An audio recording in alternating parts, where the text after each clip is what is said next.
Menin adım Muhammed Cuma Toktubay. Men Aqtoğu'dan, Kızıltau ayrıdan bulaman.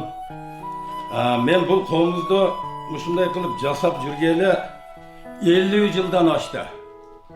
Çünkü menin ata babam, atamın atası ölümcü kişiken, şunun ülgü kalıp bizden bir evlatlarımız, çoğun atam, men ve benim balam ama şunday medeniyetke ırısman kişilerden bolup atat.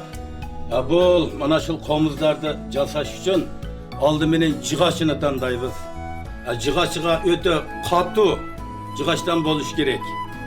Bunu mana şunda azırkı turgan komuzlarda 7 xil jigaçtan jasalgan. Mana bunu tepki deymiz, bu tepkilerimiz topozlu söğüde jasayбыз. Kulaklarını akasta jasayбыз. Mana bu kıl deymiz, burada bu kılda koydun eşkinin işegesinde jasaydelek. Endi bundan başka men dağı ama oz, komuz, kıl kıyak, katarlı buyumlar jasayım. Mana bu yüzde dağı başka komuzlar var, oşanı bir görüp gelsek. Murazı kalgan komuz 180 yıldık komuz. Atamның atası, çoğun atamdan murazı kalgan komuz.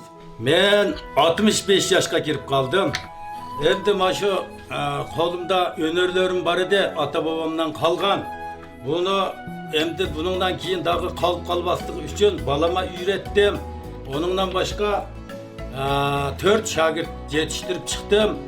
Endi bunundan keyin dağı ürenişti halagıçlar bolsa haksız üretip koyamın.